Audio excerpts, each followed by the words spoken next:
Bonjour, je m'appelle Erika et je suis speakerine à la télévision allemande. Je suis heureuse de saluer les téléspectateurs français et de vous annoncer l'édition spéciale Bonn de 24 heures sur la Une, présentée par Claude Brovelli.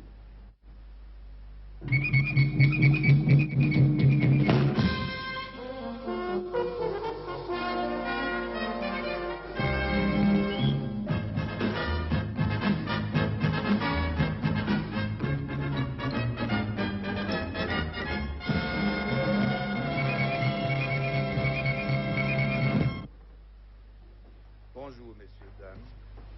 Le traité d'amitié et de coopération entre Bonn et Paris aura 10 ans demain. Ce journal télévisé, en direct des studios de Bonn, est un exemple vivant et concret de la coopération franco-allemande. À cette occasion, j'adresse mes sincères salutations aux téléspectateurs de 24 heures sur la Une. En effet, comme vient de vous le dire le chancelier Brandt, c'est de Bonn que nous vous présentons en direct cette édition de 13 heures. Mesdames, Mesdemoiselles, Messieurs, bonjour. L'événement que constitue ce 10e anniversaire du traité franco-allemand méritait qu'on s'y arrête, et c'est ainsi que ce journal comprendra plusieurs séquences qui apporteront sans doute des éléments nouveaux d'information, de réflexion sur la réalité allemande d'aujourd'hui. Cette consécration de 10 années de relations nouvelles se concrétisera très officiellement demain à Paris, lorsque messieurs Pompidou et Brandt vont se rencontrer. Nous diffuserons d'ailleurs demain soir à 20h15, à partir de 20h15, une émission spéciale Allemagne qui comprendra notamment une interview du chancelier Willy Brandt, interview réalisée à Bonn par Gérard Saint-Paul. Mais si l'actualité d'aujourd'hui passe par Bonn, elle nous vient aussi des États-Unis, où des festivités à l'américaine ont marqué hier soir le début du second mandat du président Nixon. Dans son discours d'hier, le président Nixon n'a pas annoncé, comme on pouvait l'escompter, le cessez-le-feu au Vietnam, mais il a assuré encore une fois que la paix était proche. Et puis, il semble bien qu'on arrive cette fois-ci au dernier round diplomatique, puisque dans les prochaines 48 heures, on attend le retour à Paris de M. Lam pour le Sud-Vietnam, de Mme Bin pour le GRP et de M. Henry Kissinger. À noter que depuis hier soir et toute la nuit dernière, des combats violents se sont déroulés dans les environs de Saïgon. Les autres titres de l'actualité, à Brooklyn, c'est toujours le suspense et l'angoisse dans l'affaire de prise d'otages par de jeunes noirs. Ils résistent toujours à quelques 500 policiers américains. Enfin, en France, c'est une fin de semaine calme sur le plan politique. À noter cet après-midi un discours important attendu de M. Pierre Messmer à Metz. Et puis, je l'ai appris juste avant de venir sur le plateau, un grave accident de la route s'est produit ce matin dans la forêt de Fontainebleau. Le bilan très lourd est pour le moment de 5 morts et de 3 blessés. Il s'agit d'un refus de priorité. Alors attention si vous êtes sur les routes. Pour le sport, il y a aujourd'hui du ski, du football. Nous vous montrerons quelques images du rallye de Monte-Carlo. Pour vous présenter ce journal, avec moi, en direct sur ce plateau à Bonn, 2 journalistes allemands. Peter Schöll-Latour de la télévision allemande et Hartmut Bröll de la radio allemande. Messieurs, bonjour. Peter, bonjour. Vous venez d'entendre les titres de l'actualité pour notre journal télévisé en France. Quels seraient, selon vous, les titres pour le journal télévisé allemand de ce soir? Je me suis renseigné tout à l'heure, sont pratiquement les mêmes. Sont d'abord les spéculations concernant la paix au Vietnam. On espère également que ça se termine la semaine prochaine. Il y a d'autre part la tuerie de Brooklyn qu'on va commenter ici. Il y aura une perspective en ce qui concerne les pourparlers franco-allemands qui vont commencer demain à Paris. Et puis finalement, il y a un sujet quand même de politique intérieure allemande qui n'est pas tout à fait identique aux préoccupations françaises et qui concerne les luttes de direction à l'intérieur du parti chrétien-démocrate après leur défaite électorale. Bien, alors nous allons voir maintenant, si vous le voulez bien, les images que nous allons voir, d'ailleurs, nous ont été envoyées par nos confrères de la télévision américaine tard dans la nuit. Ils étaient des milliers d'Américains hier soir, des dizaines de milliers, qui ont défilé dans les rues de Washington, inaugurant le second mandat du président Nixon. Oui, des dizaines de millions d'Américains ont suivi hier à la télévision les cérémonies inaugurales du deuxième mandat de Richard Nixon, ce que les quelques milliers de contestataires qui sont venus le conspuer ont appelé le couronnement du roi Richard en 5. Mais en descendant l'avenue de Pennsylvanie, debout et débonnaire dans sa limousine, Richard Nixon ne s'est jamais départi de son large sourire, malgré les tomates et les oranges qui de temps en temps atteignaient les gorilles. Regardez bien le garde à gauche sur votre écran.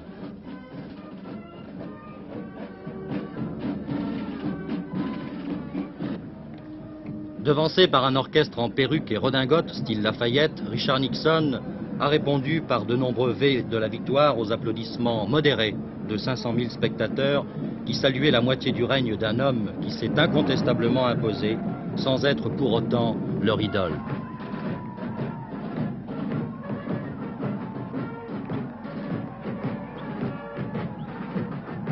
Cette journée a été la manifestation publique d'un triomphe personnel auquel les membres du Congrès, en majorité démocrate, se sont associés plus par devoir et politesse que par enthousiasme, car ils ont plus que jamais l'impression de faire figure d'acteurs de second rang.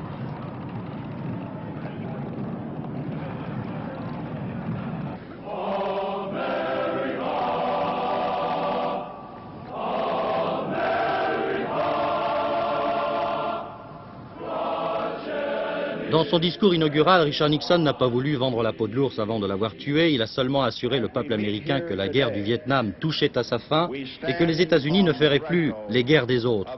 Nixon veut se détourner, je le cite, de la vieille politique qui a échoué. C'est un contre-pied direct de ce qu'avait dit John Kennedy il y a 12 ans au même endroit. L'Amérique est prête à payer n'importe quel prix, à soutenir n'importe quel ami pour assurer partout le succès de la liberté. C'était il y a 12 ans. À noter qu'il y a eu quelques manifestants anti-guerre du Vietnam pendant cette parade. Il y a eu aussi des manifestations plus sérieuses en Europe. À Londres, par exemple, 15 à 20 000 personnes ont manifesté hier dans les rues de la capitale britannique, réclamant la paix immédiate au Vietnam. Et puis à Paris, de violents incidents se sont produits hier soir dans le quartier de la gare Saint-Lazare, entre des manifestants opposés à la guerre du Vietnam et la police. Il y a eu plusieurs blessés des deux côtés, plusieurs centaines de personnes interpellées et un car de police a été incendié. Il y a également eu d'ailleurs des manifestations contre la guerre du Vietnam, ici en Allemagne fédérale. La violence, une autre forme de violence, on la retrouve aux États-Unis dans cette affaire de Brooklyn, le quartier de New York, où 4 Noirs détiennent depuis hier plusieurs otages, alors qu'ils sont cernés par quelques 500 policiers. Les 4 Noirs sont retranchés dans une boutique et disposent sur place d'un stock impressionnant de vivres et de munitions. C'est dire que les policiers américains, instruits par plusieurs affaires récentes qui se sont terminées tragiquement, les policiers américains hésitent à donner l'assaut.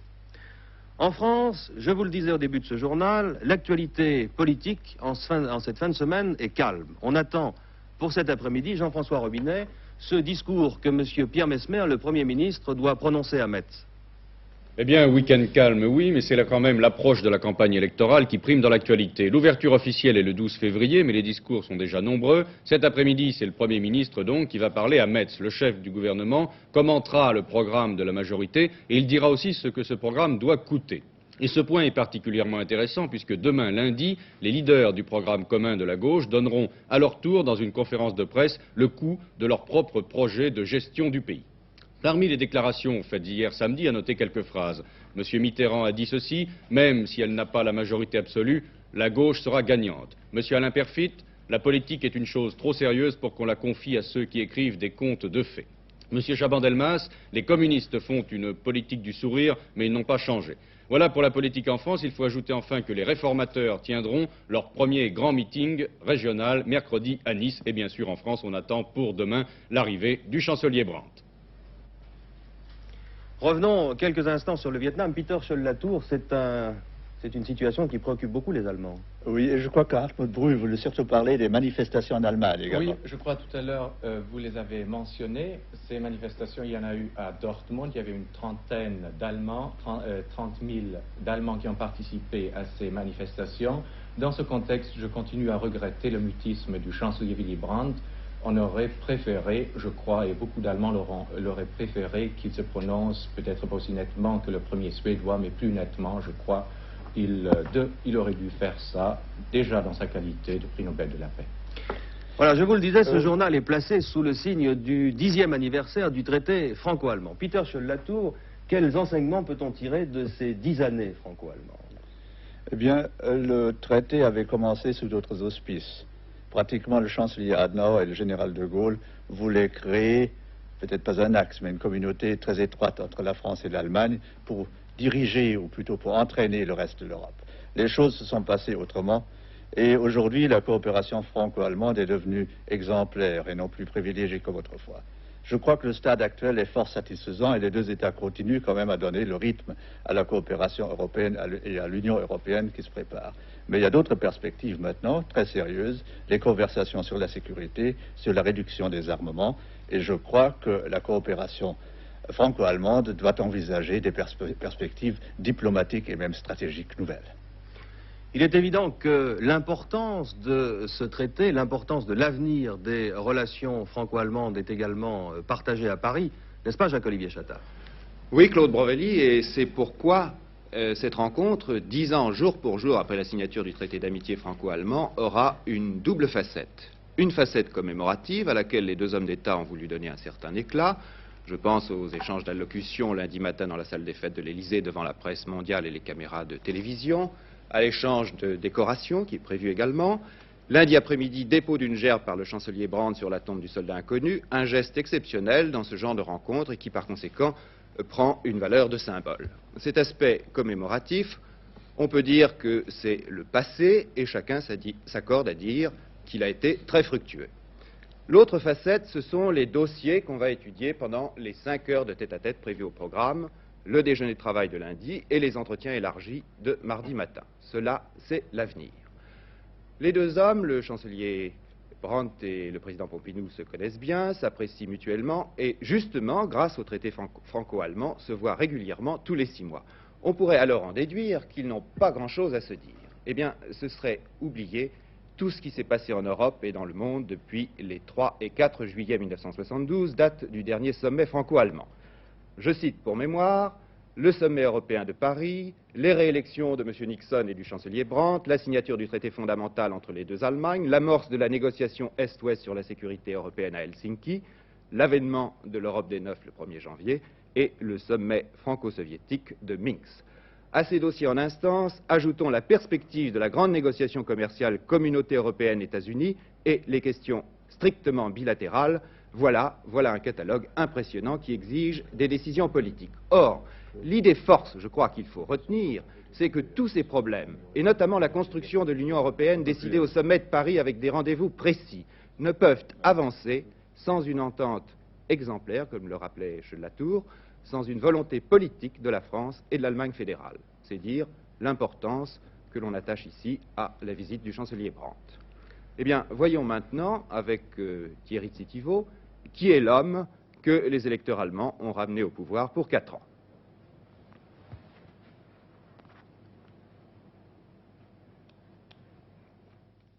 C'est comme enfant naturel que Herbert Karl Fram est né il y a 59 ans à Lübeck sur la Baltique. En 1933, pour échapper aux nazis, il prend le nom de Willy Brandt qu'il fera officialiser en 1947. Réfugié en Norvège puis en Suède, il devient journaliste et suit la guerre d'Espagne. L'opposition chrétienne-démocrate ne cessera de lui reprocher son changement d'état civil, son émigration et le port de l'uniforme norvégien. Marié, père de 4 enfants, Willy Brandt se lance dans la politique. Social-démocrate, il devient en 1957 bourgmestre régnant de Berlin-Ouest en pleine guerre froide. Il saura trouver les mots qui redonneront confiance à la population berlinoise qu'effraient les ultimatums soviétiques. Et déjà, Willy Brandt brigue la chancellerie. Battu en 61 et en 65 par Adenauer et Erhard, il n'est élu chancelier qu'en 1969 avec 2 voix de majorité. Aussitôt, il développe son os politique en se rendant en Allemagne de l'Est, à Erfurt. Le 12 août 70, un traité de non-agression est signé avec l'URSS à Moscou. Le 7 décembre de la même année, un autre avec la Pologne à Varsovie. Ce processus de détente Est-Ouest est irréversible. Le geste le plus spectaculaire du chancelier Brandt fut celui où il s'agenouilla spontanément devant le monument aux morts du ghetto juif de Varsovie. L'attribution du prix Nobel de la paix, le 20 octobre 71, couronne sa politique étrangère et son ouverture à l'Est. Mais sa majorité est si fragile qu'à tout moment, Willy Brandt risque d'être mis en minorité. Octobre 72, le sommet de Paris fera remonter la popularité du chancelier en lui permettant de resserrer les liens de la communauté européenne, mais ne l'empêchera pas de procéder à des élections anticipées. La campagne sera acharnée et la coalition gouvernementale l'emportera avec une confortable majorité. Messieurs, vous avez sans doute quelque chose à ajouter sur ce portrait du chancelier Brandt. Eh bien, je crois que le prestige du chancelier Brandt est actuellement comparable à celui qu'avait le chancelier Adenauer à l'époque. Les comités de soutien qui se sont multipliés tout au long de la campagne l'ont prouvé.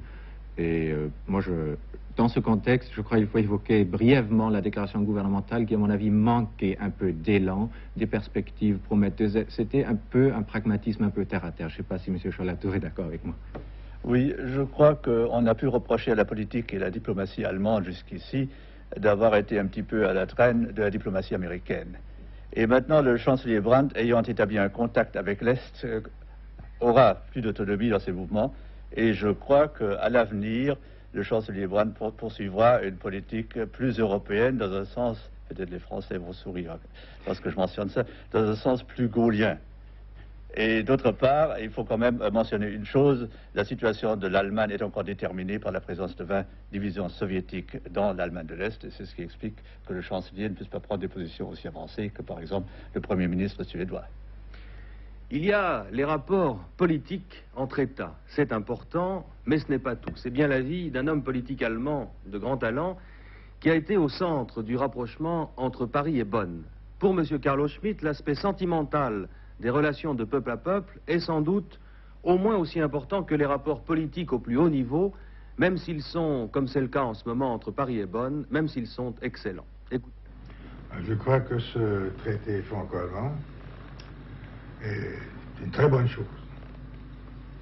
Naturellement, ça n'a pas changé notre terre franco-allemande en paradis. Mais ce traité a créé une atmosphère et a permis des réalisations qui, sans ce traité, n'auraient pas été possibles. D'ailleurs, il me semble bien que ce traité lui-même ne peut être possible que parce que quelque chose dans la psychologie française et allemande a été changé. C'est changé, a évolué tout seul, sans influence gouvernementale.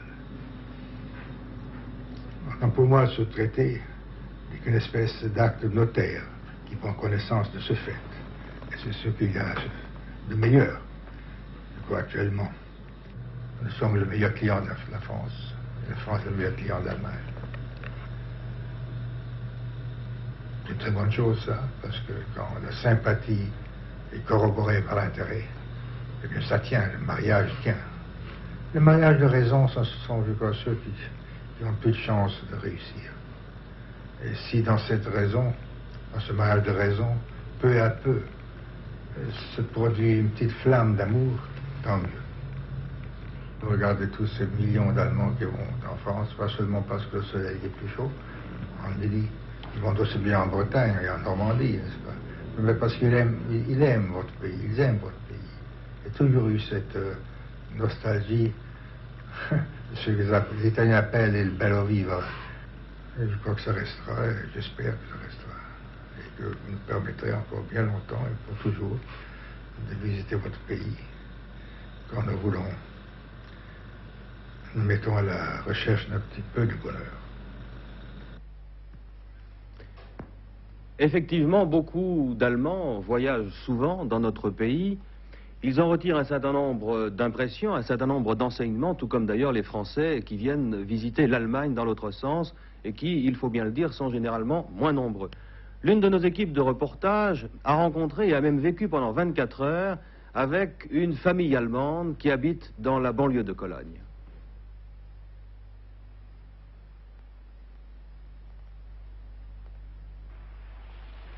Dans cette maison habitent Peter et Hildegard avec leurs enfants. C'est un couple d'Allemands moyens qui évoque la France et les Français. Bonjour, monsieur. Je m'appelle Catherine. Je ne peux pas comprendre dans notre temps qu'il faut avoir un traité pour cette amitié. Je pense que ça s'entend d'être des amis entre les Français et les Allemands. Vous avez été en France. Quelle a été tous les deux? Quelle a été votre première impression de la France et des Français? La cuisine française est très très bonne. Le vin et l'autre chose. Moi, j'étais étonnée de la gentillesse des Français. Ce qui m'a beaucoup plu, c'était la cuisine, ça s'entend pour moi. Et je sais que je ne peux pas cuire si bien que les Français. Manger, c'était plutôt une fête de manger. C'est surtout le paysage français qui me plaît. Mais je pense que les hôtels français sont trop chers pour nous. Peter est technicien dans la banlieue de Cologne. Il gagne bien sa vie, mais avec 2 enfants, un loyer à payer, aller en vacances en Europe coûte cher. Même pour Hildegard et son mari, enfant pourtant du miracle économique allemand. À 17h, sa journée terminée, Peter organise ses loisirs. Il lit beaucoup et fait du sport. Sa femme apprend le français. Moi, je dis toujours que j'aime le français et j'aime les Français. On a fait beaucoup d'échanges avec les familles françaises et on veut avoir des échanges avec les enfants déjà. Peut-être seulement une réserve que j'ai, c'est je pense que les Français sont encore un peu trop nationalistes. Ce n'est pas trop négatif, je pense, mais peut-être essayer un peu de laisser leur nationalisme pour l'Europe.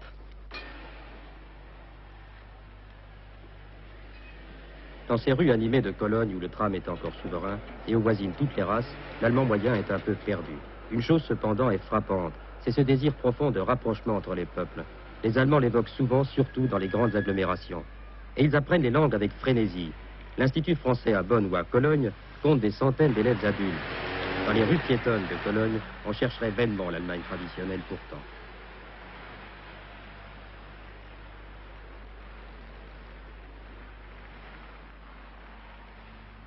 Où se situe pour vous la différence entre un Français et un Allemand?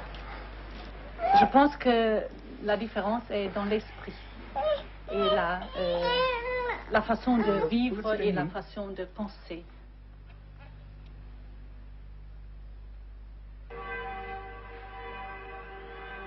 Seul l'esprit dans les Bierstube, brasserie typique à l'ombre de la cathédrale, n'a pas changé.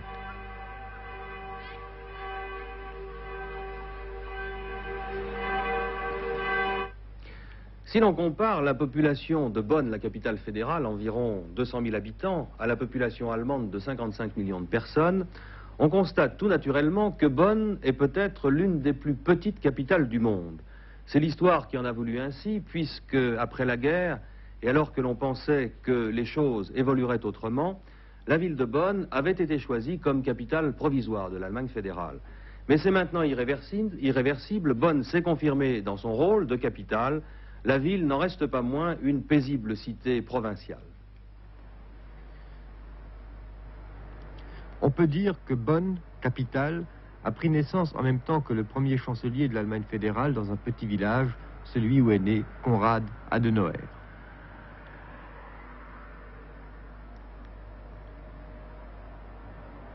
Après la guerre, Berlin étant désormais partagé, l'attachement du chancelier à sa région natale, à son université, au passé culturel de Bonn, a fait que cette ville rhénane est devenue la capitale de l'Allemagne de l'Ouest.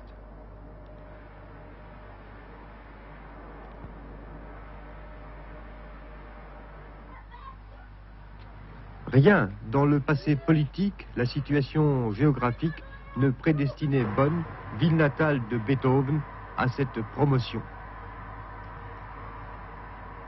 Mais depuis que Bonn est devenue capitale, c'est une cité dont les chantiers cernent jusqu'à la demeure du chancelier. Les rues de la vieille ville ne réussissent plus à contenir une circulation qui s'est multipliée par 10. Les Bonnois ont alors redécouvert la marche dans des rues piétonnières aménagées au centre de la ville, et 3 fois par semaine, c'est un véritable marché campagnard qui s'installe sur les vieilles places.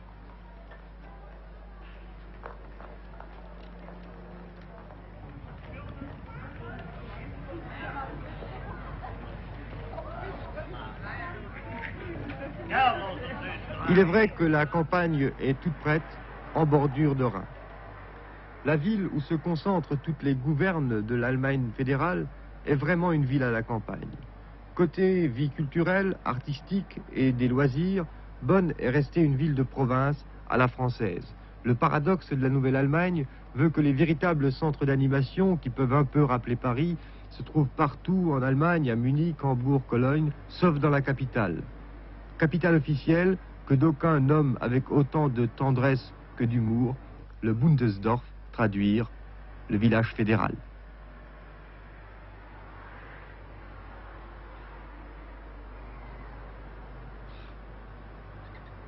Hartmut, vous avez quelque chose à dire, je crois. Oui, je crois. Je ne sais pas si en France, on sait que le choix de la ville de Bonn comme capitale a été finalement fait à cause de la proximité de la maison d'Adenauer, qui se trouve à quelques kilomètres d'ici. Je ne sais pas si le conflit entre l'intérêt public et l'intérêt personnel était très profond. Toujours est-il, ce choix, à cause de la proximité, a été décisif.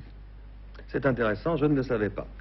Du sport, je vous le disais tout à l'heure, du football, du ski, le rallye de Monte-Carlo, je passe la parole et l'antenne à Patrick Chapuis à Paris. Oui, Claude Brovelli, actuellement nous suivons le slalom de Megève, qui est un slalom très important, qui compte pour la Coupe du Monde. Et c'est justement un Allemand qui est en train de gagner. En effet, Christian Reuter a pris la première place dans la première manche. Il est en train vraisemblablement de prendre à nouveau la première place, mais il faut attendre que tous les concurrents soient passés, de façon à vous communiquer un classement définitif. Henri Duvillard, lui, qui est le premier Français, pour l'instant, s'est classé 12e dans la première manche. Le rallye de Monte-Carlo, lui, vous savez qu'il y avait 279 équipages au départ. Pour l'instant, il en reste 262. 36 étaient partis vendredi de Francfort, en Allemagne. 2 seulement ont abandonné. C'est donc un parcours de liaison sans histoire. Les choses sérieuses commencent maintenant avec la neige et une première épreuve chronométrée dans le col du Coromba, qui est dans les Alpes de Provence. Notre envoyé spécial Stéphane Collaro fait le point maintenant en direct sur ce 42e rallye de Monte-Carlo. À vous, Stéphane. Au cours de cette concentration qui s'achève en ce moment même, le principal problème des concurrents du rallye de Monte-Carlo n'aura pas été, semble-t-il, le mauvais temps, mais plus simplement le gendarme. On annonce en effet de nombreuses pénalisations dues à des excès de vitesse contrôlés par radar, surtout dans les Basses-Alpes, et certains favoris pourraient bien être victimes. Il faut préciser que tout le monde avait été prévenu avant le départ.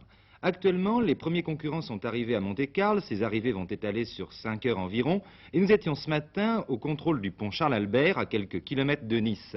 Après le passage des concurrents partis d'Almeria, on attendait surtout l'itinéraire suivant, celui de Monte-Carlo, avec de nombreux favoris, notamment les Alpines et les Datsun. C'était l'occasion d'avoir des nouvelles de la première épreuve de vitesse. Sur les 17 km de cette spéciale, la Ford Escort de Mikola et la Lancia de Munari ont réalisé ex aequo le meilleur temps. Ils précèdent Mäkinen, Lampinen, Val-de-Garde et assez nettement toute une meute d'Alpines emmenée par Andruet. Mais en fait, l'état de la route semble s'être considérablement modifié entre le passage des Alpines et des Datsun et celui de leur rival. Nous y reviendrons en détail à Sport Dimanche. Puisque le journal est placé sous le signe de l'entente franco-allemande, je voudrais tout d'abord vous signaler qu'avec 56 équipages engagés, les Allemands arrivent juste derrière les Italiens et les Français. Et Claude Provelli, la question que vous pourrez poser à vos invités, c'est de savoir si le forfait des Porsche, plusieurs fois victorieuse ces dernières années au Monte-Carlo, n'a pas un peu diminué l'intérêt que suscite généralement cette épreuve en Allemagne. Je vous dirai ça plus tard, car nous sommes là un peu pressés par le temps. Si ces années 70-80 sont marquées par la suppression progressive des frontières, par l'interpénétration toujours plus grande des peuples qui vivent en Europe, cela a tout naturellement une incidence sur ce que l'on appelle les variétés ou le spectacle. Écoutez plutôt. À droite, Charles Aznavour. À gauche, Wim Tölke, le Guilux d'Outre-Rhin. Et au centre, le réalisateur du plus grand show télévisé allemand, l'émission 3x9. Au programme d'Aznavour, 3 chansons en allemand. En allemand, j'ai un accent. En italien, j'ai pour ainsi dire pas d'accent. En espagnol, j'ai pour ainsi dire pas d'accent. Et en français, j'en ai un naturellement, mais il est parisien. Gib dich in dem Gefühl, das aus der Mode kam. Dein Herz an meinem Herz, beim hämmernden Klavier.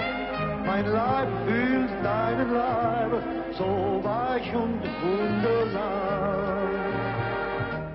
je parle l'allemand absolument affreusement. Je parle pas l'allemand, je parle très mal l'allemand. J'apprends les chansons phonétiquement. On traduit mes chansons en allemand et on me traduit en français la traduction de ma traduction. Là, je sais ce que je dis et je peux chanter la chanson tranquillement. Mais j'apprends par cœur, bien sûr.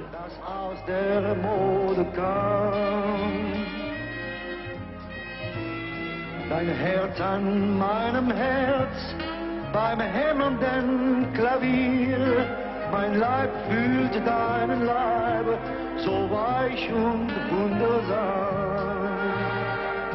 Je ne vous parlerai pas du public de télévision, mais le public d'un théâtre en Allemagne est un public très avisé, très averti, très artiste, et qui a les réactions de tout autre public dans le monde. Il est très chaleureux. Et il serait plutôt, si vous voulez, serait plutôt à Berlin, par exemple, ce serait plus un public méridional qu'un public du Nord. Dans la rue, est-ce qu'on vous reconnaît beaucoup? Est-ce qu'on vous demande beaucoup d'autographes? À autogramme, oui, beaucoup. Wir gleiten beide blind bis auf den Grund der Nacht.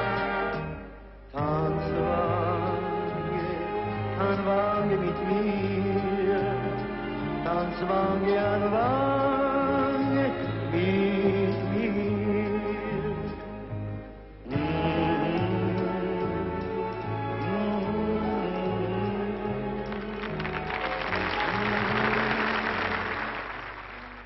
Comme vous venez de le voir, et contrairement à ce que certains auraient pu penser, on s'amuse beaucoup l'hiver en Allemagne. C'est pratiquement carnaval non-stop dans toutes les grandes villes allemandes.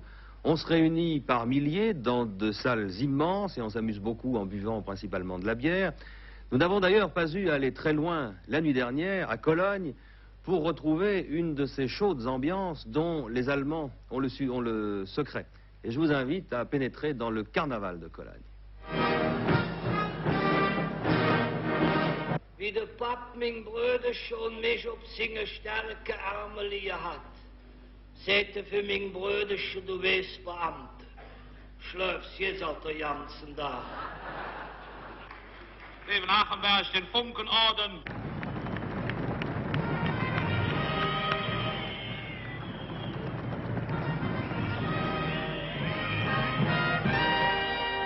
Die Stimme ist etwas unten, meine Herren, aber hören, Zielzange, Zielzange!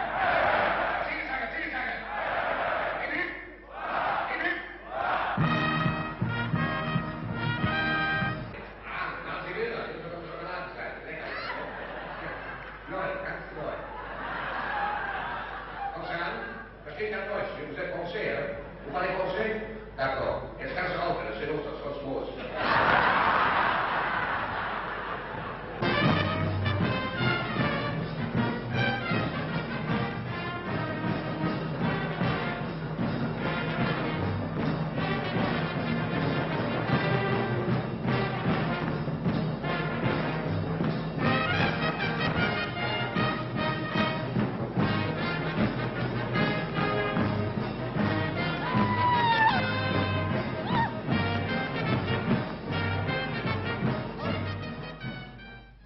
Peter, il me semble vous avoir vu la nuit dernière à Cologne. Non, j'y étais pas. Pour cette fois, j'aime beaucoup le carnaval, mais l'Allemagne n'est pas si simple que ça, parce qu'il y a des régions allemandes, notamment dans le nord, où on est strictement opposé au carnaval. D'ailleurs, ce qu'on a dit tout à l'heure en dialecte de Cologne, la plupart des Allemands ne l'auront pas compris. Vous l'avez pas compris vous-même? Moi, je comprends. Ah, vous l'avez compris. Voilà, cette édition de 13h, retransmise en direct de Bonn, se termine. Il me reste à remercier nos deux invités, nos deux confrères allemands qui ont participé avec nous à ce journal, tout au long de ce journal, à remercier aussi les dirigeants et tous les techniciens de la chaîne de télévision allemande ZDF, dont l'accueil a été aussi pratique, aussi actif que très sympathique. Mesdames et messieurs, bon après-midi, auf Wiedersehen.